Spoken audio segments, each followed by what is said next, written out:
Hi. I just got through with my first pen video and already I'm on my second. I don't know what it is. Anyway, my first pen video was about the Noodlers Boston Safety Pen. I just washed it out. Still has a little bit of blue tinge in there, I think, maybe? No, looks like I got it all out.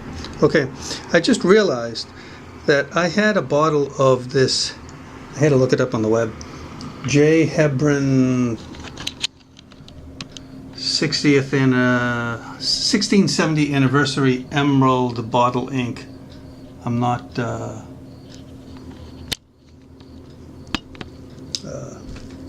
suggesting you buy it at this place. I just, in fact, I think I bought it at Goulet Pens, but there was the first image that came up. Anyway, I had to find out what the thing's called. It's the Anniversary Emerald Ink from HERBIN. HERBIN. So, I got it a while ago, not too long ago, and the wax cap is already beginning to crack. Not a fan of that. But inside this ink, not sure if you can see it, shouldn't have shaken it before I started the video, but there was a bunch of little metal flakes.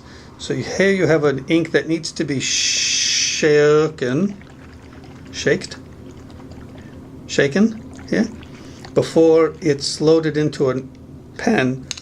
And here you have a Boston Safety Pen that is just waiting for an ink that shakes, right? So these has little metal flakes in it, so when you write with a pen, what it would normally do to a normal pen is clog the dickens out of it, right? It would clog the feed and you'd have to take it apart and clean it. But with this thing, I bet that it would,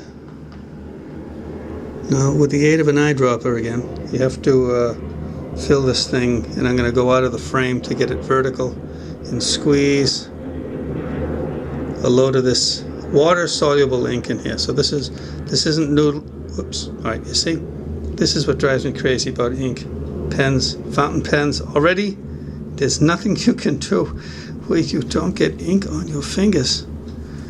Please help me. All right. Anyway, so I shook up the bottle, and now the safety pen should have a good dose of this ink inside of it. And now I'm shaking up the ink in the Boston Safety Pen. You can even twiddle this thing around, by the way. It doesn't lock. There's nothing in here that locks inside with the nib. So again, I like to tap it just to break any surface tension. And again, I'm pushing forward. Okay.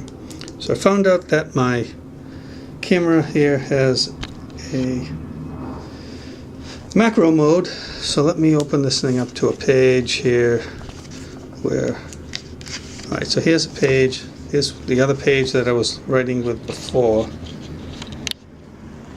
Okay, you have to do this single-handed.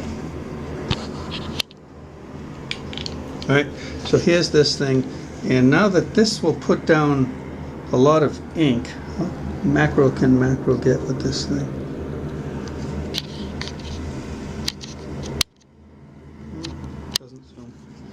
Alright, so I'm going to back off here and assume that it's in focus. And yes, that's exactly what I thought. This thing lays down, whoops, sorry.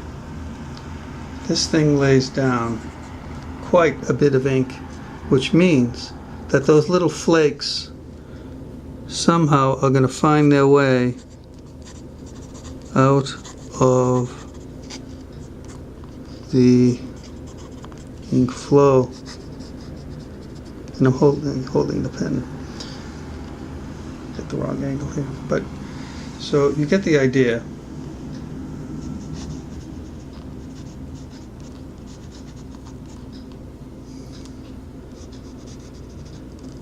Right, you've got this ink with flakes in it, and as it dries, I think those flakes are going to begin to show. Oh yes, yes, I was right. You see? No, you can't see because this setup is for the birds. But right there is, okay, so maybe this is the best. So right there's a heavy line, heavy line, heavy line, right? Thin, thin, thin, thin, thin. Okay, so let me put this thing down. Just doing this crazy leap just so that you can see. Push it down, put the cap in, tighten, boom. Okay, so that's the end of the pen. But now that I've written with the ink, how does this thing work? La! Does it show the shine? Not at all. Okay. Maybe get back my white balance. And I don't know if it's coming through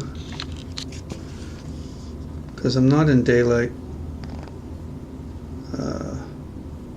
But this ink with the little bits inside of it